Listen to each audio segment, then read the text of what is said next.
ومولده بشرف واجيا ومولده بشرف وخير مولدنا ومولده بشرف وخير مولدنا ومولده.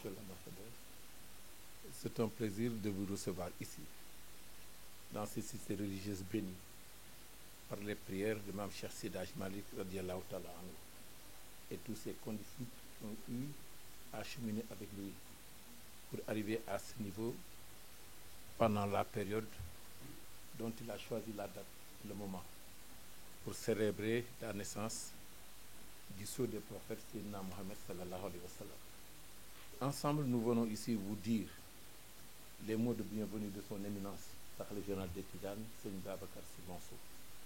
Il vous souhaite tout le bien et vous remercie de ce déplacement.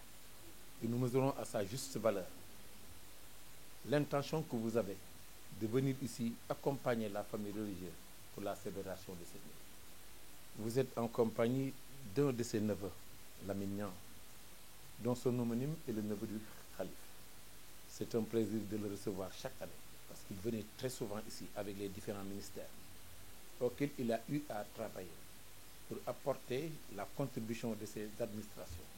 C'est aujourd'hui que vous êtes ensemble que nous allons essayer de lui donner la parole dans un premier temps pour nous donner un peu le contexte dans lequel vous êtes venu et ensuite expliquer aux représentants du Khalife ici présent, son excellence, son éminence Cheikh Ahmed Tidiane Sy Dabakh, et ensuite vous donner la parole. Avec votre permission, je peux donner la parole à M. Lamine, qui est chargé de communication du Khalife. Aujourd'hui, je suis venu en tant que petit-fils même, je dirais, au-delà de neveu, car son excellence Aïdara est une connaissance, est un oncle, je dirais, un papa, au-delà des fonctions officielles qu'il représente au Sénégal, ou qu'il occupe au Sénégal. Il est accompagné aussi d'un de ses frères et amis, Mohamed Silla. Son père est un grand érudit, Moukhaddam Tijane, en Côte d'Ivoire, et accompagné de ses enfants, de ses collaborateurs. Et au-delà d'une visite officielle, c'est une visite fraternelle entre deux pays amis, deux pays frères, mais aussi entre deux communautés, voire même une seule communauté, c'est la communauté Tijane. Et lorsqu'il est venu, après avoir présenté ses lettres de créance, connaissant les réalités au Sénégal, il s'est approché de nous pour nous dire qu'il souhaiterait vraiment, avant même le Magal, qui venait de rendre visite aux autorités religieuses, compte tenu du fait qu'au Sénégal, la religion occupe une place importante, les tariqa occupent une place importante et qui sont un socle pour la paix et la stabilité de ce pays.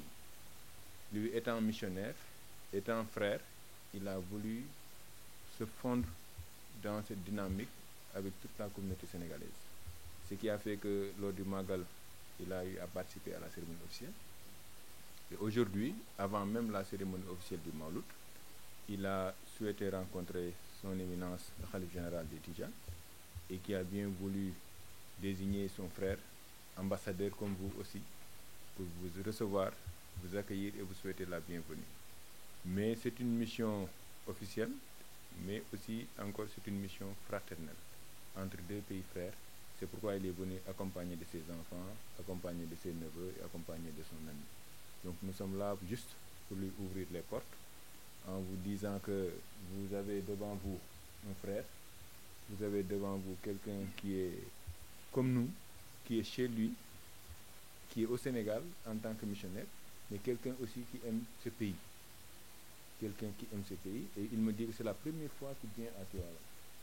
Donc c'est sa première visite à Tivaouane, et heureusement qu'il est venu durant la période du Mawlud, et il est venu chez le Khalife. Donc je pense que l'occasion ne pourra pas être plus belle pour venir souhaiter et se présenter d'abord au Khalife, lui dire toute sa disponibilité à accompagner la communauté Tijane, parce qu'à Abidjan, voire même en Côte d'Ivoire de manière générale, il y a une très forte communauté Tijane. Il y a le cheikh qui vient ici chaque année pour assister au Khadratul Juma populaire qu'on organise à Guédiawaye tous les ans. Il y a une bonne partie de la communauté sénégalaise aussi qui se rend régulièrement à Abidjan, notamment à Treichville, où il y a une forte communauté tijane qui est au niveau de Abidjan. Donc voilà les mots d'introduction. Mais moi, je suis là en tant que petit-fils, voilà, pour juste l'accompagner dans cette mission. Donc je vous remercie et je lui remets la parole pour qu'il délivre son message. Rahman Rahim. Et chers frères, je pense que je suis honoré d'être parmi les frères. C'est vrai qu'on a évoqué la fonction des diplomates, mais c'est un frère qui vient auprès de vous. Et je pouvais bien attendre la cérémonie officielle pour venir avec les collègues diplomates. Mais j'ai estimé qu'il était mon devoir, étant membre indicible de la Tarika, de venir en avant pour présenter mes respects au guide, au Saint-Homme, et sur cette terre aussi bénie. Et effectivement, j'ai vu avec le frère Lamine, et le merci pour faciliter ces déplacements. Et Lamine qui nous a visité à Abidjan avant, sait exactement de quoi il parle. Quand je dis je suis un frère, je suis aussi un membre de la famille de la Tarika. Mon nom c'est Aïdara Mamadou. Et qui dit Aïdara, c'est ce que ça veut dire. On ne peut pas être mieux servi que par ça. Et c'est pour ça que je dis que c'est chez moi. Et donc, je suis venu pour prendre ma place auprès de vous.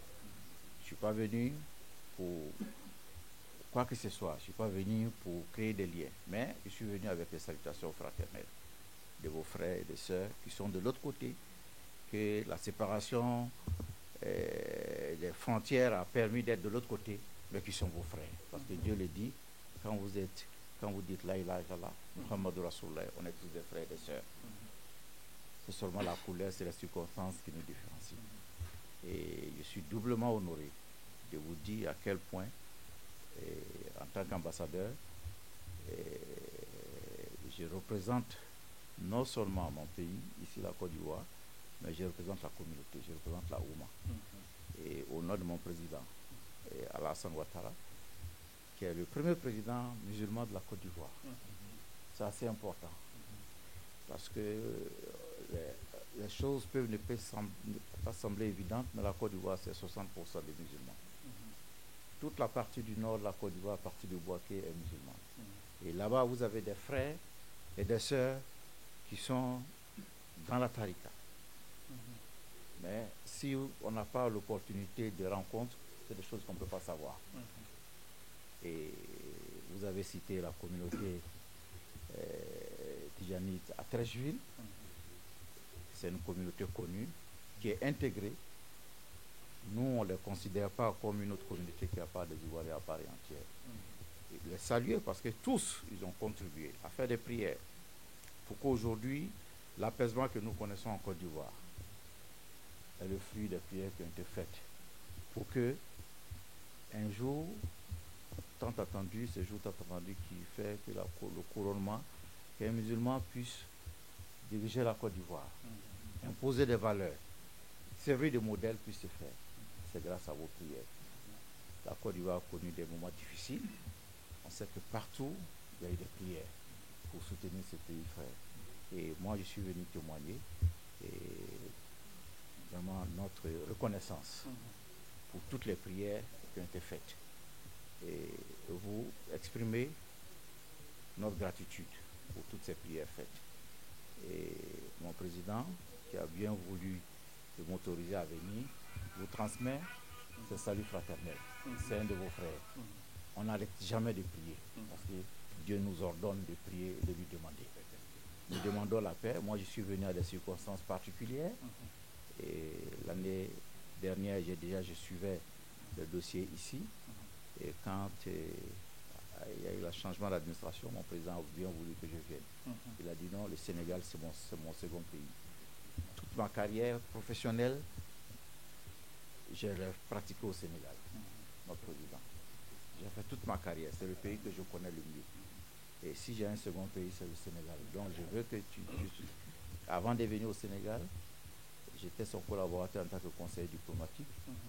Mais avant de venir et d'être son conseiller diplomatique, j'étais notre ambassadeur aux États-Unis. Donc, pour ceux qui ne comprennent pas la subtilité, quitter les États-Unis, revenir en Afrique, revenir au Sénégal, on peut dire que ça peut paraître incongru. Mais c'est l'importance que le pays porte, que le président porte au pays qui m'a désigné de venir. Moi, je viens vous confier ma mission. Je viens me confier à vous en tant que disciple, pas en tant qu'ambassadeur. Je devais être à terre pour prendre les leçons. Voilà. Mais je viens en tant que disciple. C'est le salut fraternel me présenter à vous. Et cette commémoration du Mawlud, j'expliquais un peu à des amis, j'ai dit, nous on appelle le Mawlud, à cette période-là, tout le sud de la Côte d'Ivoire se vide. Tout le monde se retrouve dans l'air contrées au nord, vous allez voir, pour ces jours-là. Donc je suis chez moi, je viens prendre ma part, en tout cas avec le salut fraternel. Merci beaucoup.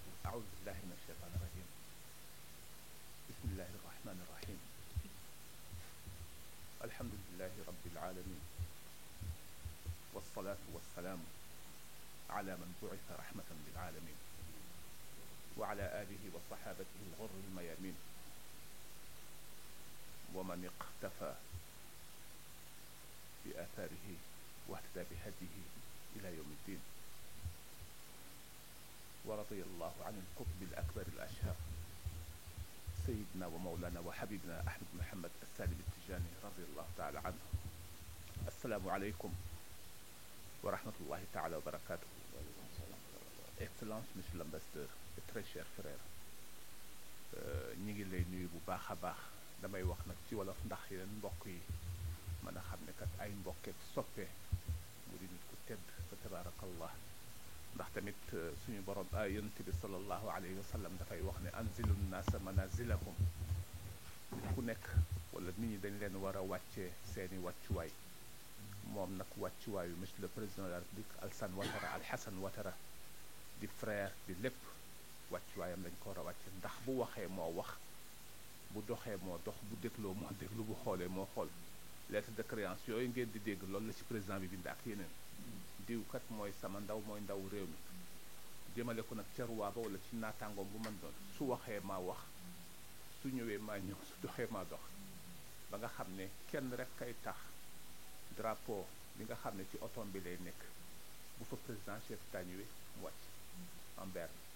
bu président bi dañuy yëkkati nekk ci cortège bi, waaye bu président bi dem rek ba dugg ci avion ba mu décoller rek suy dellu këram fekk na drapeau bi taxawaat. ndax Sénégal maanaam réewam lay jëmmal. kon bokk moom Mouhamed Haydara ñu ngi koy nuyu bu baax a baax ci turu Seydi Al Khalifa,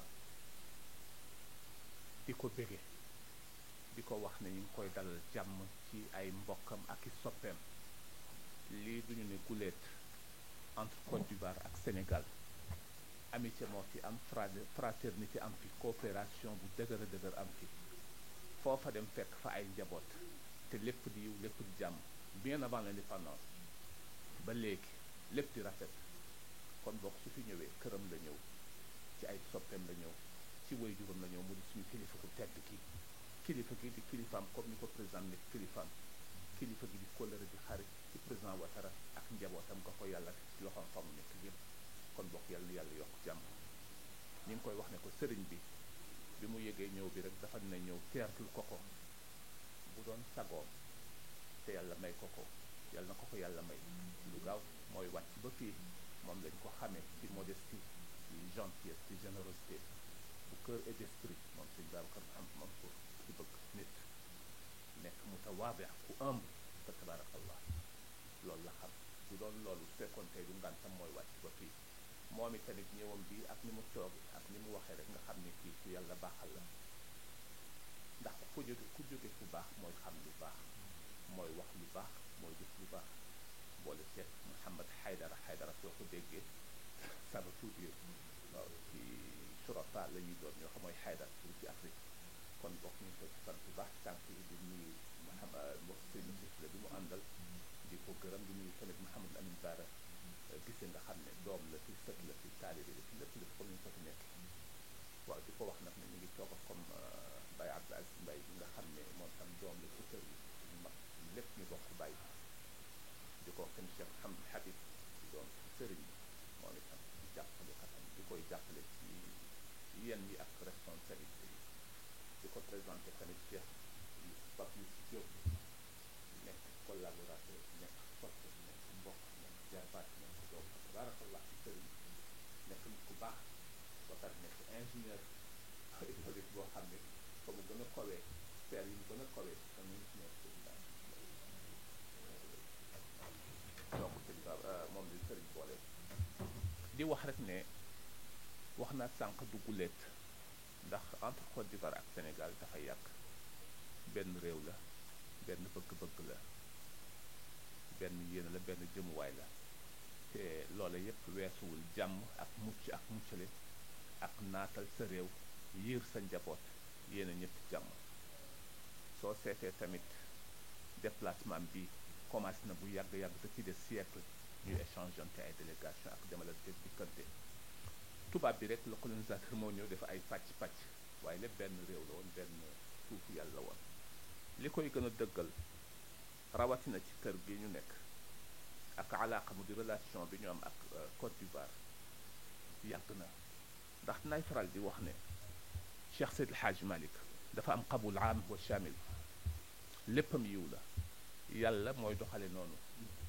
dina gis ci gaay waayam goo xam daf ko defal qabul ci léppam su ne allahuma mu kii yemale ko ci moom wala ci kenn ci njaboot wala nangam mais Cheikh Seydi El Hadji Malick pas-pasam ak itteem ak cofeelam ci yoon ci ak ñàkk rax dara ak sellalam moo tax yàlla ci ak yeneen yi ñu xamul suñu xel yu gàtt suñu lam moo tax yàlla defal ko xabul boobu nangul ko léppam su ko defee xabul boobu nag moo làmb lépp ba nga xam ne kon moo tax lépp loo xam ne tey jóge na fi rek ci ndigalu góor gi wala ci ñi nga xam ne ñoo ko doon tey ci mbaax ak yiw rek lay dox kon bokk ñu ngi ko loolu bokk na ci bi loolu weesoo tamit Baye El Hadj Ahmed bu yëgee ci presse bi la nekk foofu waaw moom it tamit ci xadara ba foofu ak zawiya ba wala jàkka ja mu di boroom xam-xam di boroom am-am di boroom may-may nekk mbokk ci góor gi ci wàll yëpp ba pare ci maam Cheikh Seydi El Hadji Malick ak doomam ya mu ñu di ay frère am muy Baye Khalifa Aboubacar Baye Mansour Baye Abdou soo seetee bàjjenu Pape Youssou Diop mi soxna Nafisa moo ko denc soxnaam la ba am ak moom njaboot ñoom ñëpp ñu ganee fa àdduna dëkk fa loolu dafay tegtal lu bare bari moom daal li ñu koy wax daal moo di tànk yi nga xam ne dox na ko ñëw fi tànk yu rëy la ci ñun tànk yu gërëmu fa yàlla la ndax Seydina Muhammad moo waral lépp wax na ko léegi sallallahu alayhi wa sallam ci waxtaanam mënoon na toog ba ses collègues ambassadeur excellence war a ñëw ci jour réception mu ñëw ci waaye dafa am li ñu booleeg moom dafa am beneen facette boo xam ne aussi daf ko war a toppatoo ba nga xam ne moo tax en tant que diplomate boo xam ne bu chevronné xàmmee fa tabarakallah moo waral tànk yi tey surtout bu dee le week-end c'est un peu sacré ndax yu bëree bëri dañu koy dox jëm sa bopp sa njaboot ndax tuuri semaine bi yëpp dafay xat ci liggéey gi ngay nekk entre sa réew ak réew ba nga xam ne fu leen la activité waaw bu luy amee nag yiw moo tax ak mbaaxam du ma guddal kon ñu koy sant bu baax a baax ci tànk yi di ko ñaanal yàlla na yàlla yokk jàmm Côte d'Ivoire président Alassane Ouattara son excellence monsieur le président de la République mu di Alassane Ouattara et l'ensemble de son gouvernement ak ensemble peuple ivoirien bi yàlla na yàlla yokk leen jàmm yokk fa sutura yokk fa barke dafa leen fan bu dëkk wér vraiment nekk nañu pays boo xam ne pays modèle la ja ci CEDEAO ak ci nu ngi koy waxee UEMOA waaw ba nga xam ne kon yàlla na fa yàlla saxal jàmm ndax seen jàmm mooy jàmm adduna bi yëpp mooy jàmm rawat na sous région rawat na Sénégal jàmm su fa amee rek jàmm day saawaan baawaan fii tamit su fi amee jàmm rek foofu am jàmm ci saawaan baawaan kon bokk yàlla na fa yàlla saxal jàmm incha allah taala sàmm président Ouattara sàmm ko jabootam defal ko jàmm moom nag ñu ngi koy gërëm bu baax comme ni ñu waxee ci turu sëriñ bi yàlla jàmmal ko yokk ko jàmm ñu ngi koy jàmmal waaye yàlla na ko yokk ba mission bi nga xam ne dañ ko fi indi ndax dafa di tâche dafa di responsabilité bu mag a mag a mag y a des pays limitrophes yoo xam ne suñ la fa indee wala pays frère yoo xam ne suñ la fa indee mooy tax ma nga woon États-Unis waaye duñ ko tànnee am na lu tax ndax fii dafa am ay liens yoo xam ne en président bi rek ak quelques ministres wala quelques membres de son gouvernement ñooy xam liens yooyu ak moom comme ambassadeur moo tax ñu jëlee ko États-Unis mu nekkoon ko indi ko fii ba pare def ko ci wóolu aussi dénk nag ka nga wóolu gannaaw yàlla moo tax président Ouattara indi ko fii yàlla na ko yàlla yokk jàmm bu loolu weesoo aussi il y a beaucoup de familles sénégalais yoo xam ne ña nga fa lu mel ne famille Thiam ama Thiam ana waaw waaw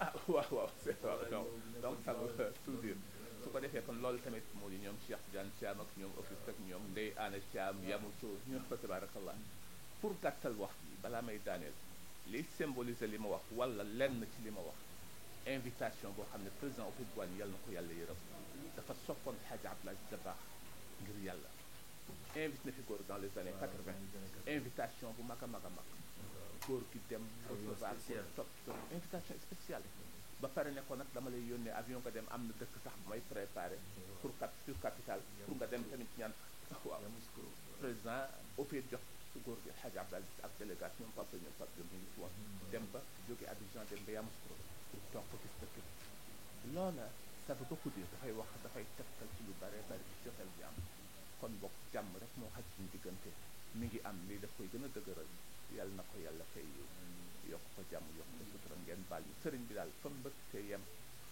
moom fa la tàmbalee di dëkk yàlla na yàlla yokk jàmm bañ leen guddal xam nañ dafa xat waa kay merci beaucoup. Excellence, son éminence c'est Cheikh Ahmed Tidiane qui porte la voix du Khalife général des Tidianes vous souhaite la bienvenue ici à Tivaouane et vous exprime toute la gratitude du Khalife. C'est sous ses instructions, quand il a su, son éminence, que vous êtes là, qu'il a instruit son jeune frère et Talibé Saint-Cheikh de vous accueillir avec votre délégation. Ici, il vous témoigne toute la sympathie et toute la reconnaissance que vous avez pour la tariqa Tidjane. Dans ses propos liminaires, il a eu à parler de l'histoire des relations entre le Sénégal et la Côte d'Ivoire. C'est une histoire ancienne, il a fait cas au regroupement économique dont il a fait cas tout de suite, mais aussi il a souligné dans ses derniers propos toute l'amitié, toute l'affection que son Excellence Feu Houphouët-Boigny a eu à manifester à l'endroit de son père, son éminence Abdelaziz Malick Dabakh. Il a eu à l'inviter en 1980 pour visiter la Côte d'Ivoire. Et après, il lui avait demandé, son Excellence M. Houphouët-Boigny, d'aller visiter Yamoussoukro et de faire des prières, parce qu'il avait l'intention de transférer la capitale économique à Yamoussoukro. Et je pense que Seigne Abdou a eu à faire Yamoussoukro, à formuler des prières. Et sur ce, nous avons compris tout de suite toute la dimension des relations entre le Sénégal et la Côte d'Ivoire. La présence des Sénégalais, des talibés Tidjane aussi, il a magnifié ça. Il a parlé d'un talibé très connu, El Hadj Medoune Cissé, qui a eu à implanter une industrie en Côte d'Ivoire et jusqu'à présent c'est ça. Le premier africain et c'est du temps des colons. Il y a aussi Ahmed Bouyegui, qui est un disciple aussi du Cheikh, qui a eu à fréquenter la Côte d'Ivoire. Vous avez aussi la famille Thiam, qui est très connue en Côte d'Ivoire, et dont le grand frère aîné Habib Thiam porte le nom du jeune frère de Seigne Abdelaziz Malick Dabakh, c'est là le mélomène de Seigne Hadid, Amadou Thiam Anne. Donc voilà des relations qui datent de longtemps. Vous pouvez bien attendre la cérémonie officielle pour venir avec vos collègues ambassadeurs. Si vous êtes venus aujourd'hui, ça marque toute l'importance que vous accordez et toute la considération, l'estime que vous portez à son éminence, Serigne Babacar Sy Mansour. Et nous faisons à sa juste valeur toute cette importance-là. Nous tenons à vous remercier. Seigne Cheikh tient à vous remercier, accompagné de ses neveux et de moi-même, pour vous témoigner sa gratitude et prie que Dieu vous accorde une longue vie et que votre mission soit une mission de réussite au Sénégal et qu'il tient aussi à féliciter, à remercier son neveu, Lamine, qui vous accompagne. Avant toute chose, Lamine appartient à cette famille-là. C'est dans l'admission qu'il a eu à occuper de hautes responsabilités au niveau des différents ministères. Mais il a eu toujours à se considérer comme un talibé en venant ici, même si en mission administrative. nous tenons à le faire. Pour terminer, Serigne Cheikh remercie beaucoup votre ami et frère Camara et Silla, avec les cousinages à plaisanterie, les Silla et des Mbaye. En général, se renvoient les cheveux. C'est ça. C'est un Mbaye. Alors, c'est ainsi qu'il a terminé en priant pour vous, pour la réussite de votre mission et pour un beau retour chez vous, en priant pour votre famille, pour votre entourage et pour tous vos parents.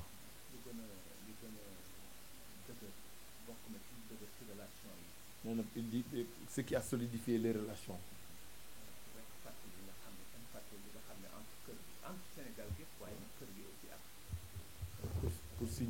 Pour expliquer un peu les relations qui existent entre le Sénégal et la Côte d'Ivoire, mais beaucoup plus entre la famille et la Côte d'Ivoire. Non seulement li Cheikh Hadj Abdal Dabakh di papa góor sëriñ nekkoon xalif 1957 président aussi sopp ko lool ñu am lien yu étroit yu amoon te diggante waxuma sax loolu waaye magam moom Cheikh Hadj Abdal magam bi ñu topp Hadj Mouhamed imam di papa xalifa bi imaamu kii ñu topp benn taalibe dina lay pap saw defe naa waaw lay pap saw sëy na ak sœur yi ko fii defe naa mami fete wala mami ajwa kenn si ñoom mu am ci Mareetu Saw am ci Mansour Saw tudde ko maamu Habib ñu ko fi xalifa. Ici, il explique toute l'importance des relations qui ont caractérisé les deux pays, particulièrement la famille Cheikh Sidi Ahmed. Un de ses condisciples a eu à marier une sœur à son excellence M. Oufouet-Boigny. Et ses enfants, il y a quelqu'un qui porte le nom de Serigne Mansour, père du Khalife général de Tidiane actuel. Ce vieux-là est un talibé du père du Khalife, Serigne Mansour.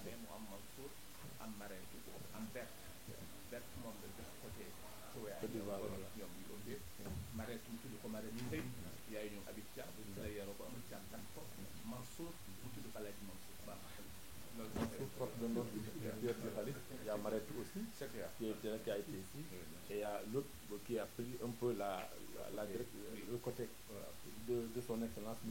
Oufouet-Boigny. Mareetu Sew, c'est la mère de Cheikh Diane Thiam actuellement. Je pense qu'actuellement il occupe le poste de secrétaire général, je pense, du PDCI en Côte d'Ivoire. Du PDCI, c'est du PDCI. Mais c'est en toute fraternité. Et c'est des liens séculaires qui datent de longtemps. Et sur ce fait-là qu'on va faire, que le Khalife Serigne Cheikh va faire des prières.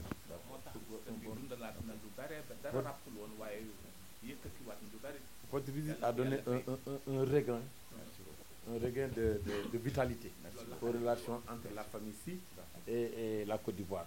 Et à travers votre personne. Merci. Avant la prière, je suis venu avec les enfants qui n'ont pas voulu rester en demeure, on ne les a pas présentés, mais ils sont avec nous. Amir, lui il dort depuis le matin. Voilà, Amir et Hakim, et puis voilà, Kader, voilà, et ils sont tous avec nous pour dire que c'est la famille. Chez vos bénédictions. Et en tout cas, tout ce que vous avez dit montre les liens. Je vous ai parlé du président Ouattara qui a commencé sa carrière ici. Il a l'habitude de nous dire qu'il a commencé, c'est grâce aux bénédictions faites ici pour lui qu'il a pu partir en Côte d'Ivoire et aller à la conquête du pouvoir. Et aujourd'hui, il a porté la Côte d'Ivoire avec prospérité. Parce que beaucoup ont pensé qu'avant, je l'ai dit, que la Côte d'Ivoire dirigée par quelqu'un de sa stature pouvait connaître des problèmes. Parce qu'avec toute la campagne de désinformation qu'il y a sur l'islam, l'islamophobie qui a été diffusée, mais après c'est quelques 12 années de gestion, tout le monde voit ce que la Côte d'Ivoire est. Qu'un musulman, avec des valeurs musulmanes, peut réaliser. En tout cas, on vous demande des prières. On continue de vous demander des prières. Nous sommes vos disciples, nous sommes vos talibés, on demande des prières pour vous. En tout cas, merci pour les prières. Merci pour le rappel, tout ce que vous avez rappelé. Première épouse du président Oufouet, elle s'appelle Khadisso. Khadisso était d'origine sénégalaise. celle qui a eu tous les enfants du Fouet-Boigny. Tous les enfants du Fouet-Boigny, les 4 ou 5 enfants du Fouet-Boigny ont été eus par Khadissou. Donc, il y a le lien, il y a le sang qui nous lie. La terre nous lie, le sang nous lie. Les seuls enfants du Fouet-Boigny sont des Khadissou. Il a fait William Ponty. Et celui qui dirige la Côte d'Ivoire aujourd'hui a fait toute sa carrière ici. Quand il a fini sa formation aux États-Unis, il n'a servi qu'au Sénégal. C'est du Sénégal qu'il est parti pour venir Premier ministre. Donc, tout, c'est la même famille. Donc, en tout cas, on vous remercie. Je suis venu prendre ma place. Et je ne vais pas aller quelque part, je suis là. مولانا ومولده بشرف واجينا ومولده بشرف واجينا ومولده بشرف مولانا ومولده بشرف مولانا ومولده